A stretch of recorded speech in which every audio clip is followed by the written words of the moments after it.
the last hour we just had our town hall, and we're talking about, our CPO was talking about a lot more flexible working opportunities likely coming for everyone, and maybe having the choice to work from home maybe up to 3 days a week. And that's really forced me to think, do I maybe want to move a bit further out? If I'm only commuting 2 days a week, maybe do I want to be out in Surrey where my parents are here, rather than in South London with a tiny one bed flat. Yeah. So I think we are good to go. So I think we've got 21 people now. So if I just admit everyone now, and then basically I'll just do like a very quick intro, and then we'll just kind of kick into intros for everyone. Awesome. Good luck, everyone. Perfect. All this. Hello everyone. So welcome to the first Leaders in Tech webinar. So I'm joined by three great panelists today, and we're going to be discussing all things related to remote recruitment and onboarding, and how businesses can adapt. We're going to get examples from the panelists in terms of what their company's done to basically get used to this quite unprecedented time. So one thing that I wanted to say is we want to make this session as interactive as possible. So on Zoom, there is a kind of chat option. So throughout the discussion, please do submit your questions. What I'll try to do is kind of build those in to the conversation that we're having. But what we're going to do is finish up the discussion around 1:50, and then we'll have basically 10 minutes at the end just dedicated to pure Q&A. So I thought it'd be interesting just for the panelists and myself to get a feel for the types of people that are in the Zoom call today, and what size organizations you're from. So if everyone can just kind of let us know using the chat option, whether you're in like an SME business, a startup, or a more big like global business.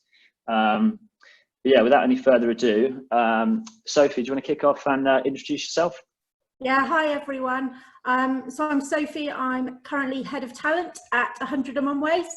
We're a product-focused tech consultancy. My background is about 15 plus years now of recruitment and talent management, having worked in agency initially, then RPO, and finally in-house, managing teams and recruiting on a global basis. Brilliant, thank you very much. And Laura? Hello, thanks so much for having me. My name's Laura. I'm currently at OVO, which has kind of various tech hubs across the UK, including Bristol, London and Edinburgh.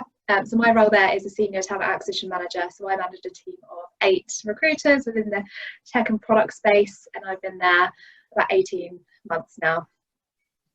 Brilliant. And last but not least, Roger?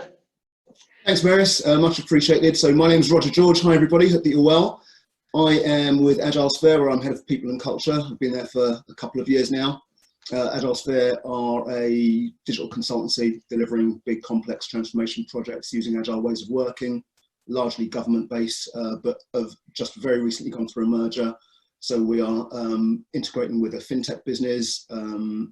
Prior to that, I spent 5 years with Adobe as a senior talent partner running Northern Europe for those guys. And prior to that, built out a US mobile web business called UsableNet in the UK and subsequently in New York and the West Coast. And prior to that, I have some shared experience with Sophie on agency side recruiting. So hopefully some useful contributions to today's discussion. Brilliant. No, thanks so much. So I thought we'd kick off with quite like a broad question. So Laura, if you want to start with this one. So be interesting to know, like, okay, I guess what's changed at OVO since this whole like COVID-19 crisis, and are you still hiring? We are still #still hiring, but that's kind of up and down in lots of different business areas. So for example, we have our field force teams that would usually go into people's homes to check people's meters, install new meters and things like that, and unfortunately those teams have been furloughed just because they can't go to people's homes at the moment. So we're not recruiting in those teams obviously, but in lots of other teams, particularly in tech and product, we are still recruiting quite heavily. So it's a strange time for the recruitment team, kind of prioritising work towards tech hiring, and also giving us a bit more headspace, I suppose, to focus on projects. So things like looking intimately at all stages of the candidate journey and making sure that we're iterating and doing better and better of how we hire and onboard our talent. So yeah, Still hiring at the moment. Perfect. What about yourself, Sophie? So we are still hiring, albeit at a much reduced amount. As a consultancy, we've got clients in various different verticals, and we found that clients have been affected in various different ways, depending upon their sector. So we've got some retail clients who have got extremely high demand, but then other clients in the travel sector who unfortunately are suffering as a result of COVID. Yeah, no, understood. And what about yourself, Rog? Yeah, so we continue to hire. We've been continuing to hire over the last 6 or 8 weeks. As I said earlier on, the majority of our customers are in government, and because we're close, I guess, to where all the decisions are being made around what lockdown looks like, a lot of those government customers went into their remote lockdown experiments prior to the country going into lockdown. So we were aligned with those guys, but they've continued to have to recruit and onboard people. And we'll perhaps get into some of the challenges that have been faced with respect to that. But we've certainly still found ourselves pretty active, albeit with a slightly different twist around the candidate experience and the whole, I guess, the intimacy between candidates and the teams they're going to be joining is somewhat different now, because none of the process is happening in person. So I'm happy to talk to that later on if we get into some of those questions. Yeah, absolutely. And I think it must be interesting, given a lot of the government departments are used to having everyone on site all of the time, that kind of sudden switch to everyone actually being fully remote. Yeah, it's been, the irony here is that, of course, and Laura and Sophie may well mirror this feedback, that historically there's been an awful lot of resistance in some sectors to anything like remote working, and in the last 8 weeks, of course, we've all been forced into a way of working and a culture that for some has been resisted for a really long time. And a lot of the anecdotal evidence seems to point to people being more productive because they're able to use their work days in slightly more flexible ways than they had been doing historically. There's less of a commute and so on and so forth. So yeah, we certainly have government customers that have been a little resistant around the idea of remote working historically, but who are beginning to see results that are really positive for them in terms of the programs they're trying to deliver and the velocity with which they're trying to do it.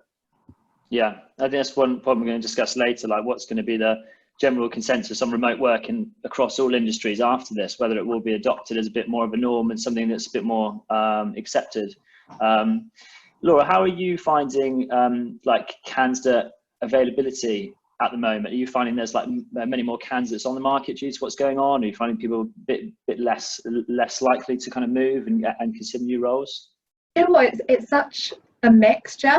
I think in some ways we're having more applicants due to people going through a really hard time. So maybe they've been made redundant or furloughed, or it might simply just be that they've got less work to do. So they are more open to exploring new challenges, which might bring more opportunity and higher, busier workloads than they might be used to. But then also conversely, we've found it harder maybe to tempt people away from good jobs at the moment, which is totally natural in the circumstances. Why would you want to risk leaving a decent job if in these uncertain times? So it's a real mixture, which has been really interesting. I think either way, in talent acquisition, we need to make sure that we give people the best possible candidate experience, keep people constantly in the loop with what's going on, and be really understanding of the hard times people are going through. And that might be, for example, that we need to adjust interview processes to work around people's family life and things like that. I think it's just a really high touch, extremely good candidate experience approach that you have to adopt given that. But yeah, interesting. It's a real mix. Yeah. Okay. And just kind of open that to Sophie and Raj. What are your findings from like candidate availability perspective and people's kind of willingness to look and move jobs in this time? So I completely agree with you, Laura. It's been really interesting, the shift in the market. I think the other thing that's had a tremendous effect on the contractor market, 35 coming into the private sector, and then the subsequent delay, which all feels rather late. But I think that's caused a seismic shift as well to many contractors being open to permanent roles. that's been really interesting to see. And I think, Marius, you've probably seen that from a recruitment agency perspective as well. Yeah, absolutely. Absolutely. I think, there's been a massive increase of people that have been almost career contractors and kind of view permanence very much like the dark side, but now they're actually applying for permanent roles. And I think that change around IR35 had like a quite big part to play in that as well.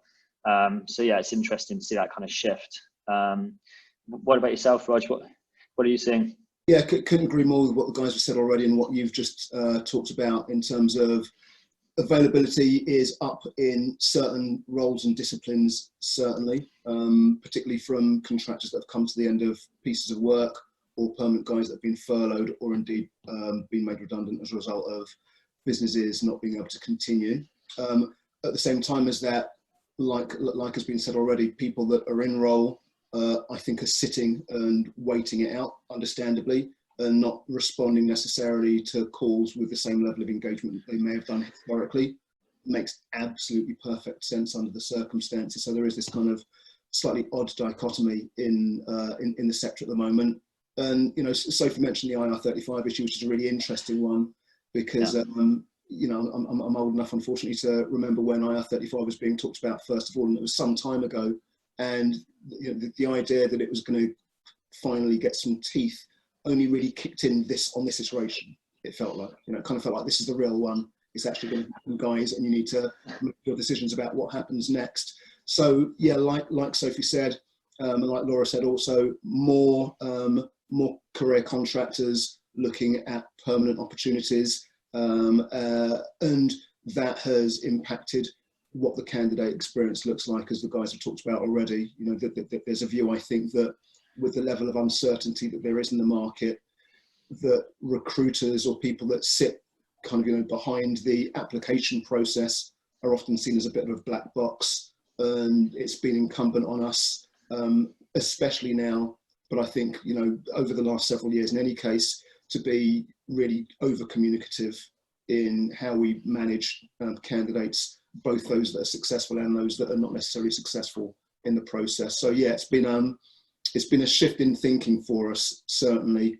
and we're trying to be as, I suppose, as human and as compassionate as possible when we're hearing from people, because it doesn't just feel like the same kind of process as it may have done before. It feels a little bit different this time around. Yeah, no, absolutely. And what would you say has been like the most important factor that you found to like ensure that candidate experience is really positive? Because I guess people usually see the offices and meet the team face to face and all those things, and I guess it is a real shift, obviously, doing this via Zoom or different like virtual channels.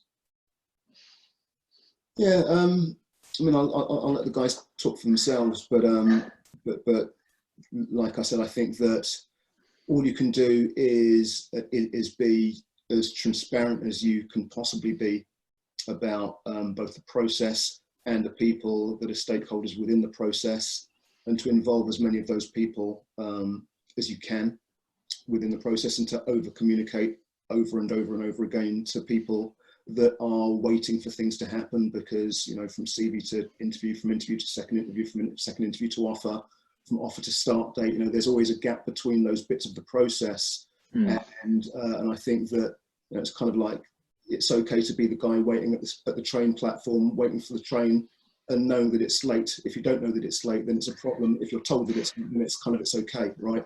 And I think it's really important that we can tell people all the time, the train's on its way, it's just going to be a little bit late right now. So that's kind of been the big difference, I guess. Yeah, no, it's interesting. And then kind of opening that to Sophie and Laura about candidate experience and how we can ensure that stays as positive as an experience. So I think it's also really important to consider the people who aren't successful in your process.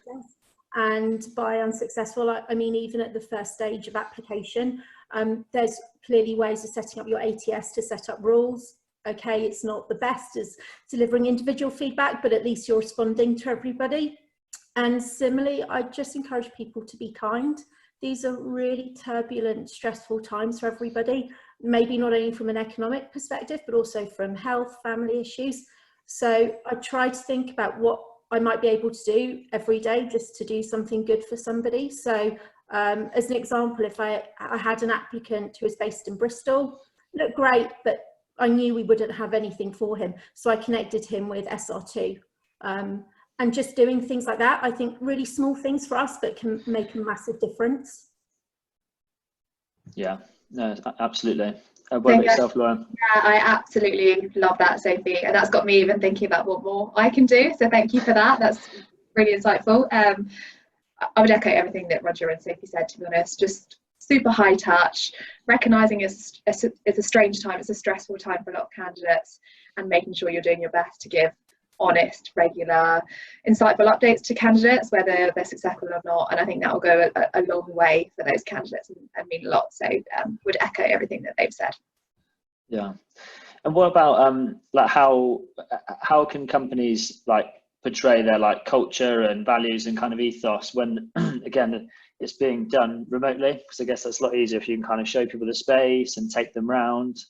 Is there kind of ways you manage to like educate people about the culture and like really get them to know OVO but via that virtual process? Yeah, I think it is trickier when you're remote, because you take for granted how pilots coming into your office environment and seeing the space, meeting the teams, that's super important. But I think you just have to try in TA, you just have to try your best and be super transparent with candidates. As recruiters, I think we're that regular touch point with candidates throughout. So I see us as kind of guardians of that culture and those company values, and kind of checking through and kind of helping the candidates understand that along the way. There are things you can do. So we have pitched some videos of all of our offices that we share with candidates as early as possible. Where possible, we'll also offer the candidates a chance to meet with their new team before accepting an offer of employment, which is quite a nice one. But again, just recognise it's a strange time to be interviewing, and kind of being honest about that, and doing your best with the things I've just said to try and showcase that culture the best way you can. Yeah. Has anyone else got anything to add on the kind of culture point? Absolutely. So I think it's really important to remember that as recruiters, we have that first touch point with candidates as well. So I'm trying to make more of an effort to speak to people and video call them as well as possible, and actually talk them through what we're doing as an organisation in this strange time. We're quite fortunate in that over the years we've done a lot of remote interviewing anyway, so we've constantly iterated on that, which is good. And as part of our process, candidates would always speak to one of our directors, and they would talk through our principles and values, and give a bit more of a human element side to it as well. Yeah. Right, do you have anything to kind of finally add on that point? Or? Laura and Sophie have nailed it already in many respects. Is that you know, culture is one of those quite odd words, I think, that is used often inside organisations, and is certainly used a lot inside human resources or people orgs within which talent often sits. And you know, I tend to think about culture in terms of people and place, and the place element of that has been completely ripped away. You know, we're not co-located anymore. There's no consistency to the place part of culture. So what do you replace that with? And I think that that what you need to find ways of doing is making sure that the people side of the business, that the people inside the organisation, the teammates, the colleagues, etc., are connected as often and as relevantly as possible. That there's discipline and there's rigour around how those connections happen, and that people's time isn't wasted in the wrong kinds of sessions, but that people are kind of shown and illustrated as quickly as possible what the behaviours are like, what the team ceremonies are like, how people communicate around particular issues, which kinds of channels are the best ones to adopt for which kinds of problem solving, and so on. And you know, I think it's through those kinds of methods. When you're working remotely, you have to pay a great deal more attention to that, because you can't just rely on the fact that you're all in the same space and going up the same escalators and in the same lift, and you know, and all the rest of that sort of stuff. So you have to try and replicate those water cooler moments somewhere else, and I think that we're finding ways of doing that across the various channels that we use. Yeah, and I've seen a few companies like getting candidates that have joined like involved in Slack channels. They can have a bit of interaction, and sometimes people joining and then being invited to like team quizzes, for example. So even though they might have a period of time where waiting to like onboard or actually join the company, they've still got like some touch point and maybe some interaction if they're like in between roles. And I guess that's quite a nice thing for candidates. Maybe they're immediately available to actually feel like they're kind of part of a business, albeit they haven't really joined yet. Yeah, absolutely agree. As an aside, I've never been invited to so many quizzes as I have done over the last. I feel like I know everything nowadays. You know, so I was pretty dumb 8 weeks ago, but now I know everything because I've been asked every question available. Man, it's been incredible. I've got one literally in an hour and a half as well. So just to keep things top. We've got like a team bingo thing tonight, so we're trying just trying to think of new creative ideas and things to do. Okay, fine. And what do we all think about? Obviously, it's kind of uncertain about when things are going to return back to normal and when, if ever, we're going to go back to that kind of old way of working where people are going to be in the office all the time. So, what's people's views on? Do you think companies' attitudes towards remote working is going to change, and there is going to be a shift, and it's going to become more of a accepted normal thing after this? It might be worth them, because I think my perspective is probably going to be different to Sophie's and Roger's in that they kind of work in a different way with clients. But for us at OVO, yes, I was just saying to the guys before everyone joined the call that the last meeting I was in was our OVO town hall, where the CEO was sharing a bunch of updates, and our CPO, Chief People Officer, was sharing that they've been looking into exactly this. I think there are teams, for example, our customer service teams, that have never ever been allowed to work from home before, and they've had to adapt during this time, and actually we found that it works pretty well. So I think absolutely we'll be reviewing our policies, and it seems as though we will be moving to a more flexible operating model, whether that and it sounds like within that there will be individual choice in that, whether it's for you and your family it works well for you to be in the office 3 days a week to collaborate and the other 2 at home. It sounds like there's going to be some nice individual choice in that, hopefully. So I think there's really been some positive learnings to come out of this lockdown period, and I'm expecting OVO to, over the course of the next few weeks, kind of roll it out further and come to exactly what that means. But it certainly seems as though it's being looked at quite heavily, which is exciting for me. Fingers crossed. Yeah, so Agilesphere as a business have always been somewhat remote in any case. So this hasn't felt like new news necessarily, but I think that the broader question is an interesting one, and it's difficult to know at the moment, isn't it? That there is I think that organisations are, like Laura just said, are going to need to evaluate who absolutely positively needs to be in a dedicated space and co-located with other people they're collaborating with. There is also the the pull factor from individuals and their reluctance perhaps to jump on trains and public transport anytime soon around going back into the office. And if organisations are listening to that, I'm assuming they're also going to be thinking about, do we want to be that company that is seen as in any way forcing the issue with our workforce, because nobody wants to be in that place necessarily. The optics will be awful. So there are a lot of kind of competing pieces of information around the topic. I don't think that, I don't sense that it's going to go back to anything like normal anytime soon. I think that will happen in waves. And somebody was talking about the shape of the recovery and how it might look, and people have used a V-shaped recovery, and some people have used a W-shaped recovery, and a U-shaped recovery. And now people are talking about a Nike swoosh kind of shaped recovery, where it's going to be a really long tail. It'll take a while for it to get to anything like normal. My sense is that it won't be normal again, because I suspect that COVID's going to be around for a while in some shape or form. But there's going to be companies testing out and iterating around ideas that work, because no one knows right now. Nobody knows for certain.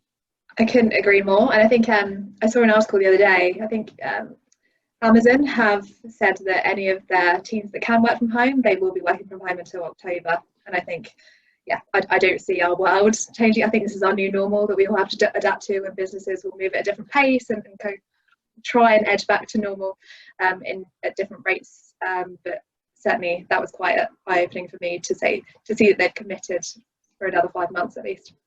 I agree, and I think it's really important for companies to think longer term strategically about their flexible working policy. because I can see that's going to be a massive draw for candidates. And, you know, when the recruitment market rebounds and it becomes more candidate driven and it's really hard to attract those people, flexible working, be that working from home, flexi hours, etc., are going to be so high on people's priority list, I think. Yeah, absolutely. I think it's really interesting you mentioned about like the benefits, because I know well, there's such a kind of range of benefits that companies offer. I know, like, prior to this happening, I guess from a development perspective especially, we saw a lot of companies offer remote working, and other ones would be offering I guess like different like bonuses and everything else. But I think you're right, companies that maybe don't adapt and embrace this new way of working, they might actually be less attractive. So I guess it's going to, that'll probably have an impact and force more companies to change even more so. Yeah, you'd hope so. You know, Yeah. you absolutely hope so. The tech has been around for an awfully long time to allow people to work remotely. What's been missing is the trust and the resources to help make it happen for individual workers. And I think that the trust has been forced over the last 8 weeks, and workers have showed up. You know, that they've done what they signed on to do. They've delivered the work that they've been asked to do where they've been able to. And so in that sense, the experiment has been fairly compelling, actually. And you'd hope that, like I say, for companies that are considering real estate cost and so forth going forwards, where they don't have to be spending money in the way that they have done historically, they may start to rethink some of those decisions. Yeah, absolutely. I think the cost of office space in London in general is just monumental, isn't it? If you've got 50, 100 or more people, and there's companies looking like how they can cut that down, I guess it's huge cost saving. Yeah. Another thing interesting to discuss is what's the biggest challenge that everyone's faced when onboarding people remotely, and what types of things have you done to actually overcome that challenge? So I think for me, one of the biggest challenges with onboarding people remotely is how you can make them feel part of a team when they don't have that physical interaction with people. So the way we've approached it is we have onboarding calls before they start.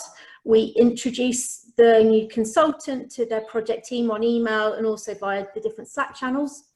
We sent out care packages as well, so things like water bottles, stickers, reusable coffee cups, just to try and get them bought into being part of us. So I think that's really important. And of course, once they've joined on, having regular check-ins with them. So the talent team checking in with them, but also project leads and directors. One of the things I'm working on at the moment is whether we can, because I work with engineering teams, is whether we can do something using GitHub. So have a whole team contribute to, that they all feel part of, and it's a bit more interactive. And I think using something like GitHub will play quite nicely into engineers' mindsets. I love that. I might steal that idea. Sophie, thank you. For me, so I think Sophie I really like the candidate angle she took with that, so maybe I'll try and take a different angle to the way I answer this. I think internally you had to just adapt overnight. I think for us at OVO, certainly, like, it was really about putting together the people team, the IT support team, the line managers, and very quickly kind of adapting our material and our approach to things. So for example, like our talent development team would usually run a lovely big company induction in our Bristol office. We can't do that anymore, so we're working on a new virtual model that works for everyone, pack the candidates on how to set their laptops up themselves from home, pack some briefing calls with hiring managers to understand what good looks like, setting the new starter up with buddies, and all of those kind of good things. But also, yeah, IT support are a huge player in this, so really connecting those two teams in a way that you probably haven't been so connected in the past, which I've kind of really enjoyed. So for me and the team, it's about working out who do we need to post laptops to? Do some people have their own equipment, or do we post to everyone? Having weekly catch-ups with IT support to make sure, like, they've got the addresses of the candidates that they need to, but also conversely, like, do they have enough equipment levels for all of these new starters that we keep hiring every week, and kind of, I guess, staying connected to make sure that you don't miss anything as well, and putting those teams together to create the best experience possible for those candidates and make things run seemingly as smoothly as possible, at least. Oh my God, Laura and Sophie just entirely owned that question. I have zero. Everything I could have said and quite a bit more has already been said by those two guys just now. I thought they answered it really well. And, you know, the only thing I would add to that, if anything, is that onboarding right now means that as a talent team or as a talent professional, you have to take a real sense of ownership from the beginning of the process right the way through until that person's embedded in their team. And at no stage in that process do you let off the gas necessarily. You know, it's so important that you're the person that's driving this, because with the best will in the world, you're collaborating with other folks and other teams, all of whom have day jobs that aren't explicitly to do with hiring and onboarding people. And you really do have to drive the process in a much more, aggressive isn't the right word, but certainly a much more consistent way.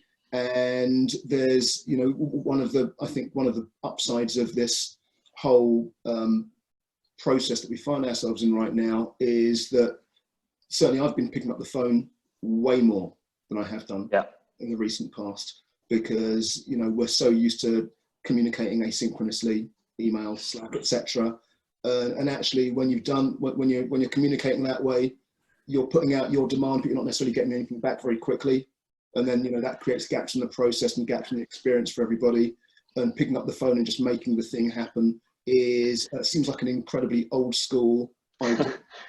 But actually, it's the only synchronous kind of tech that you have, other than walking along to somebody's desk and doorstepping them, and that's not available right now. So, you know, that would be the very only thing I'd add to this. Yeah, I think it's a really interesting point. And we did an event 2 weeks ago whereby we're talking about what like tools are available. And there's a remote working tool, I think maybe Calendly, where you can have a link and anyone in your team can kind of click on that link, and you can almost create like a virtual coffee room type thing, and the video can just be on. You can almost like collaborate and kind of work together, albeit you're obviously not in the same room. Just kind of like different things you can do like that, just to encourage like a bit more like engagement, like participation between the teams. Chris, thanks for asking a question. So the question is, how easy have the panel found it to shift to hiring remotely, and how easy was it getting the business on board to continue with the hiring? We're naturally seeing lots of companies default to pausing, so I'm intrigued to know how seamless the shift within your businesses, and what challenges did you face internally, if any?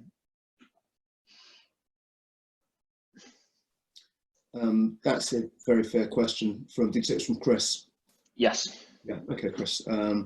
So in our case, the business case for the hires was sufficiently compelling that even when we were in this stage of lockdown, there was no pushback from the business.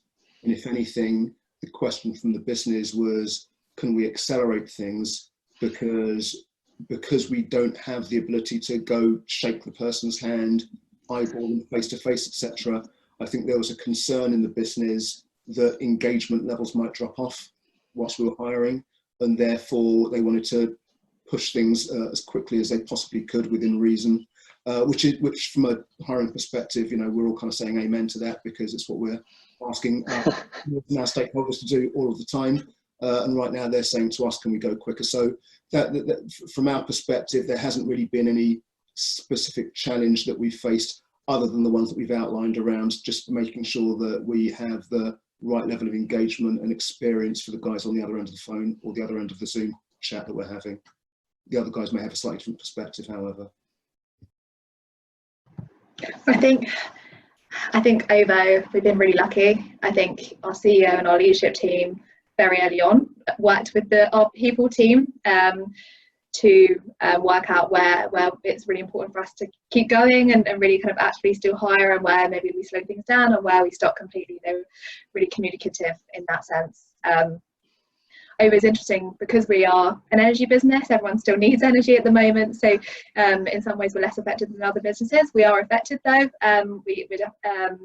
So it's important for us to keep reviewing the situation, keep working with our leadership team, but I think ultimately it has to come from above in making those decisions, and we're just lucky in that our leadership team are passionate about kind of keeping going in as far as possible.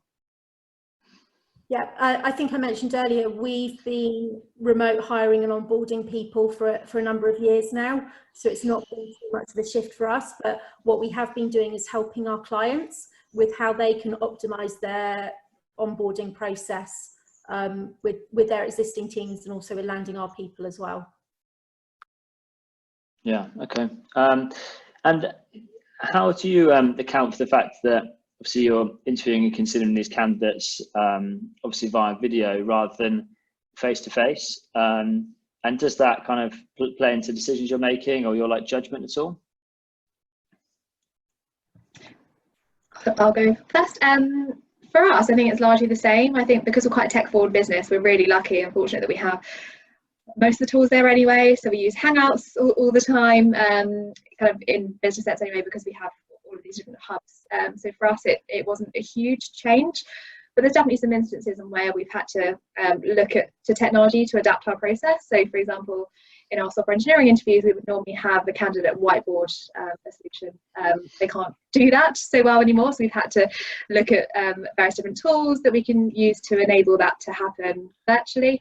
I think it's about, other than that, I think it's again about having a high touch approach, making sure that managers understand kind of what's expected of them and how to adapt and offer candidates a really great experience.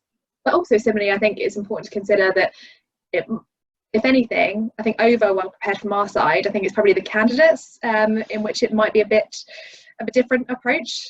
So just really working with them, having a high touch approach with them to make sure they know what's expected, what tool to use, maybe having a link to test that tool before they're expected to join, things like that to make it as comfortable as possible and reduce the technical issues on the day. But hopefully we're offering a similar experience to normal, hopefully. Perfect. Go on, Raj. No, I would say that there's certainly no shift in how we're evaluating people necessarily, in terms of, you know, the biases that exist in the hiring process. You know, we've been trying our best to acknowledge and then remove those systematically over the last X amount of years, and I think we've made great progress on that, although we're not all the way there yet. The video interviews themselves, like Laura says, there's something about making sure that both the candidate and any hiring managers or other stakeholders that are involved in the process understand what they're getting themselves into and how best to respond to this new channel, and some of the drawbacks, some of the upsides, some of the do's, some of the don'ts, you know, the kinds of things that that you try and just coach them around to make sure that the experience is as normalized as it possibly can be under the circumstances, because it's quite, you know, it is quite unusual, and it's not necessarily, you know, but people pick up an awful lot from being face to face, right? You know, there's a ton of body language that you get that you can't necessarily get from even video, less still a telephone call. So people do need to feel comfortable and confident around how to communicate and all of those sorts of things. And I think that our job in that has just been to coach as much as we can, and to iterate around any feedback that we receive back from either candidates or from hiring stakeholders that we're working with. Yeah, I would echo Laura and Roger's comments about making sure your candidates are adequately prepared. I think what's going to be interesting is how video interviewing evolves from here. I'm not sure if anybody else has been reading about AI and its use in video interviewing, and how they're going to look at people's faces and expressions, which makes me pretty nervous, if I'm honest. I don't fancy being on the receiving end of that type of interview. But yeah, I think what's quite nice as well is where we're all becoming just more used to using Zoom or other video conferencing formats. I think it helps candidates feel a lot more relaxed now, as they would have been maybe even 6-12 months ago. Yeah, strangely enough, partly in preparation for this very call, I was speaking to an ex-colleague of mine half an hour before this call, who works for one of the video tech platforms, one of the video hiring platforms. And I was asking about whether his business has gone up, whether it's gone down, whether it's net neutral, etc. And he was saying, you know, of course, understandably, it's gone down somewhat because people aren't hiring and interviews are downstream from hiring demand. So So there's a little bit less business to do. But what he was saying in response to what Sophie just said about the AI thing was that there is this perception that, you know, the kind of the robots are coming to eat the recruiters and going to be making decisions that are really kind of black boxed on behalf of candidates, and candidates aren't going to know how the decisions have been made.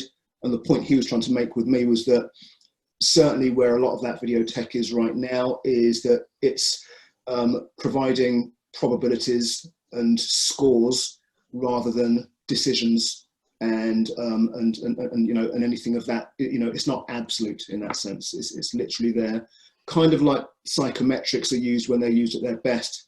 It's there as one element of the hiring process. It's not a decision-making lever. It's just some more data for the hiring team to evaluate when they're looking at things. So I'm with you, Sophie. I dread the idea of camera working out whether I'm a fit for a particular company based on whether I smile at the right time or flick my eyebrow at the wrong time. It sounds pretty dystopian. So it's like the thought police kind of. Yeah. It's a question from James at GraphCore. So he's saying, what examples of asynchronous conversations can you talk about for succeeding with onboarding and recruiting? For example, we've recently used video interviews. Each party records their piece in their own time. It works for early stages of the selection process, but must be supplemented by live conversations later.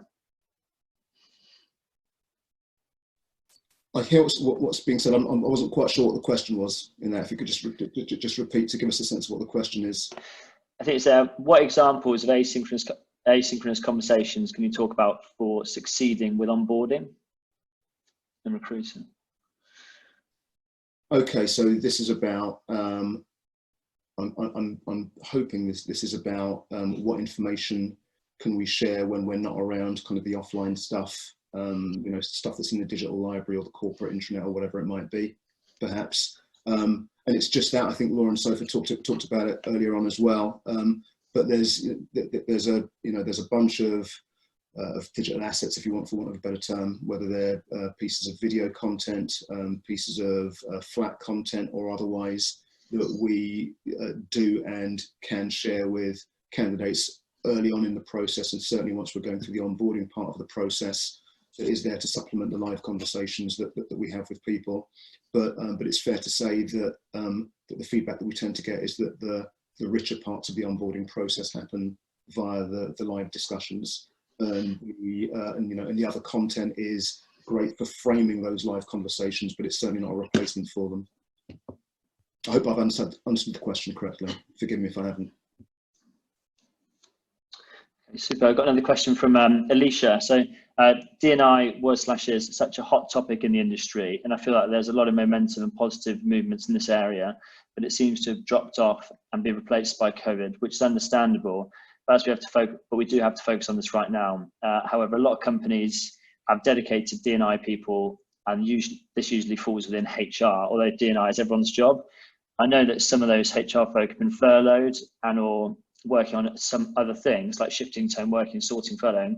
How do we stop going backwards when it comes to diversity and inclusion within hiring? What an amazing question. I'm not going to give this her question enough credit, because I think I completely agree. It's everyone's job, and I think for us at OVO, that's what we've always been. We've never got quite right in that. I think the people team and have done a really great job. The talent team are trying their best to enforce really great practices for sure. But we're actually going to be hiring very soon ahead of D&I for the first time, which is really exciting. And hopefully that person will lead the way and get all the leadership team very heavily on board. But you're right, it's a really interesting one. We've not had the challenge of any of the people team currently being furloughed at OVO, but I do agree, everything but COVID. And prior to that, even it was IR35 that was consuming all the HR and legal teams. Now it's COVID. So I agree, it probably doesn't.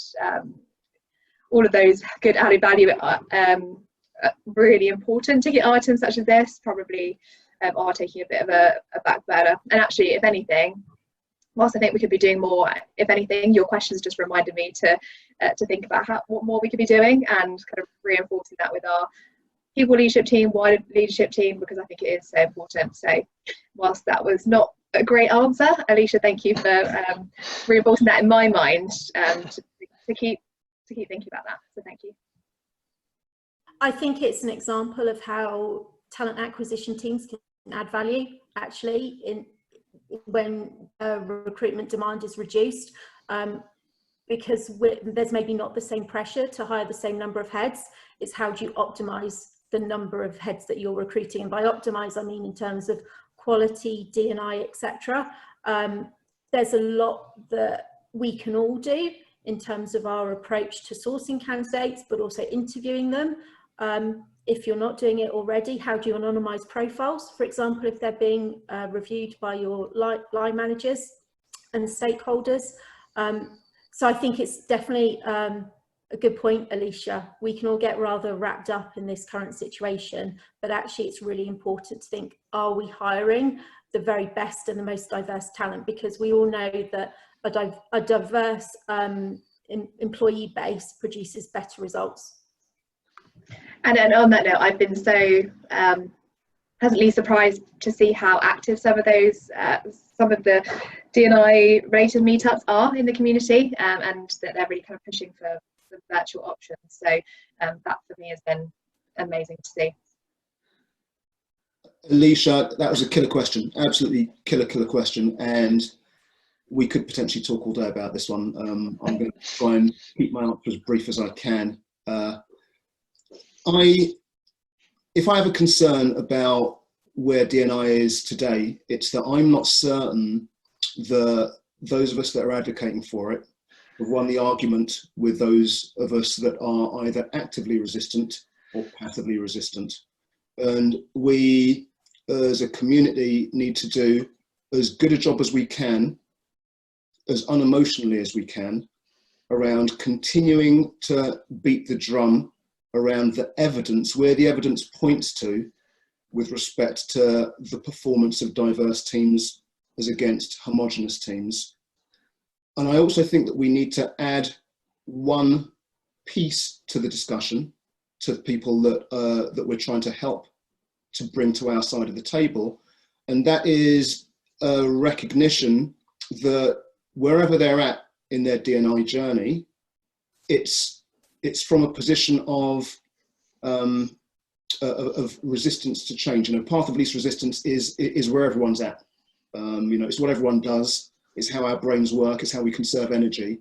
And we have to recognize that when we're trying to convince people of our argument, we have to come at it in slightly different ways at different times. It can't just be stats-based. It can't just be evidence-based. It has to be relational-based as well. And it certainly can't be bashing people over the head with this sense that I'm right, you're wrong.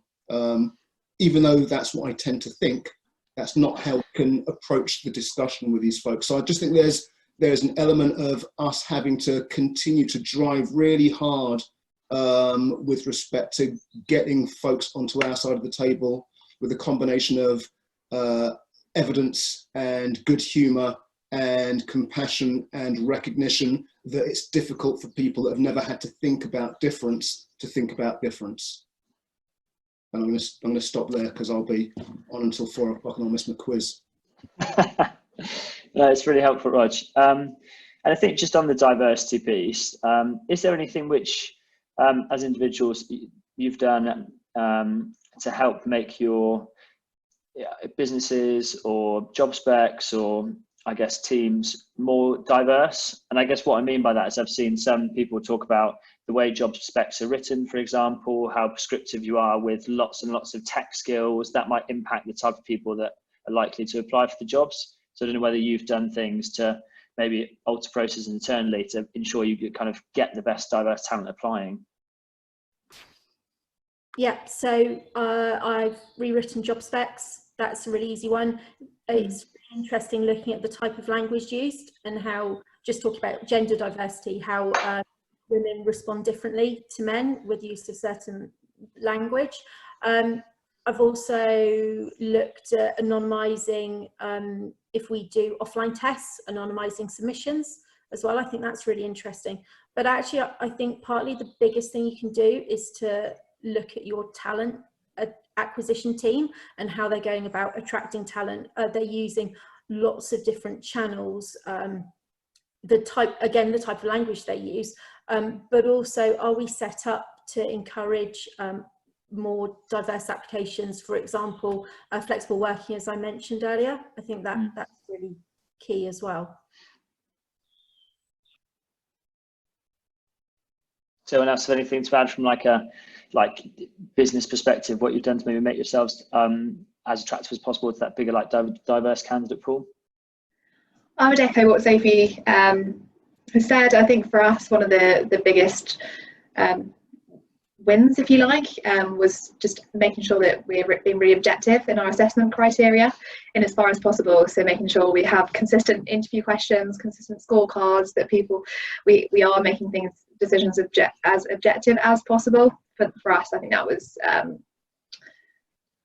that was beyond what Sophie said. I think that was one of the best things that we've done so far, but there's still so much more we can and need to do, for sure. So I won't confess to being an expert on this stuff, and I think we all learn as we go and kind of keep iterating, keep pushing for the best that we can. But yeah, hopefully that's helpful. Yeah, I think that the guys have covered the majority of the bases already. The only thing that I'd add to that is just a recognition that diversity comes in all shapes and sizes and colours indeed, and that it's easy for people like me to think of diversity in a very specific way, and other people to think of diversity in a very specific way, and to have this hierarchy of diversity almost. And I think that it's really important that we make that as horizontal a group as possible and recognise that all kinds of diversity is important, not least of which is diversity of thinking, bringing new ways of solving problems to bear, and that can come from gender, it can come from ethnicity, it can come from disability, it can come from socioeconomic background, go right down the list, but just to ensure that we're being as broad and as open-minded around inclusion as we would hope to be when we're thinking about the very topic. I think current times as well is a really interesting one in terms of socio-economic diversity. We're kind of presuming that everyone has a laptop to do interviews with. That's definitely not the case. So as businesses recognising that sort of things too. Offer can people interview over phone, whether that's on the video on their phone or whether it's on a telephone, making sure that your process is as flexible as possible in that side of things as well. It's really interesting, the socio-economic point. We had a question from Amy saying, have you implemented any strategies around remote interviewing that attempt to tackle a socio-economic basis, being able to interview? So if candidates don't have access to broadband connection, a laptop or a computer, is there anything you can do to, I guess, service that candidate pool or kind of make that work a little better? Yeah, I'd be the first to put my hand up to say that I don't think we've got that bit right yet. But we're kind of in this environment where organisations have almost made an assumption that their entire customer base is digitally able. And I was having a conversation with one of my brothers recently who refuses to have a smartphone, for example. So he has a feature phone still, and he's on one particular network, and that particular network will only provide information about his account via the app, but he can't get the app because he has a feature phone, and he can't call the contact center because they've all been furloughed. So he's stuck in this customer service hell loop right now that is entirely to do with the fact that he's not being served because of his socioeconomic situation. And that's hugely frustrating because whilst there may be 85% or 90% penetration with smartphones in the country, whatever it might be, that still leaves a decent chunk of people that don't have that kind of technology. And I think we'd all do well to think more clearly about that topic. I think it's a really useful thing to bring up. Yeah, I think it's a really interesting point. I think, like I said, so many people assume, and that's just become the norm, to default to Zoom and Microsoft Teams, but it's very rare that you ever hear that being addressed. It's just, I guess, like a bit of a generalisation, really. Another interesting question from Chris. So what three things do you hope for? So what three things do you hope change post COVID-19 within our world? Nice light one to end. Okay, I'll take that one first, shall I? So my first thing is I hope we come out of it with a lot more consideration for others. I think that would be really, really good from my perspective. We've been able to really think about people doing, you know, what we might class as blue collar type jobs, and they're actually so important to us, and acting from, as I mentioned earlier, that be kind perspective. So consideration is number one. Number two, maybe selfishly, working from home and remote working. I think that's really important. And the third one, gosh, that's really tough. I kind of, actually, I think around the hiring process, I think just being able to be more flexible in terms of how we interview and engage with people going forward. I would actually copy two of Sophie's. I think the latter, definitely remote working for me, more flexibility in how we work, when we work, is so important. I personally really value working from home, and if Ava's intention does become such that we work from home more often, I think that's going to make me a happier employee, and I think for lots of others as well, but it will also increase our ability to attract talent, and maybe a more diverse set of talent as well, which I'm really pleased about. And the other thing, which is kind of on the Ovo note, but something I also care about is hopefully we all understand our carbon emissions a bit more, and think about whether it's necessary for us to fly to your Edinburgh office for a couple of meetings that maybe could be done remotely, things like that, which I care about. Where to start? Completely go with Sophie's first point, completely go with that.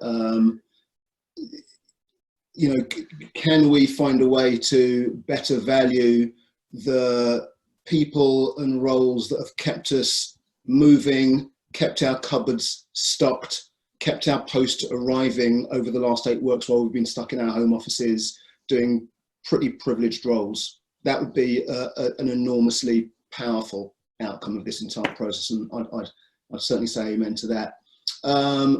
Beyond that, it's difficult to know, really. I mean, we're just, there are a ton of things that I'd like to change. I'm not quite sure that this is the forum to talk about them. What I will say is that if there are any football fans on the call, I would desperately like the Premiership season to stop right now, because I'm an Aston Villa supporter and we're about to get relegated. So if they just start again in September, I'm happy as Larry. Can I add one more, actually? Because apparently 3 wasn't enough. I also think just being kind to each other, I think it's something I've definitely learned more about during this period, and I hope I continue to do so. I really think that during this period, and certainly after it as well, mental health is such a big factor that all companies, families, etc. will be dealing with. So I think just being kind to each other as well is a super important one. Yeah, and I think it's a really interesting one. We were speaking before we started about like the kind of community sense, and there's been, just where I live in like a block of flats, we've had like a few post notes through from local people on the square saying, if you're elderly and you can't go and get your shopping, like we can help. And I guess all of those types of things maybe weren't happening before, but this kind of crisis almost like brought everyone together in quite a nice way. But yeah, I think that pretty much like wraps up for time. So we've got 1 minute left. So thanks again to our panelists.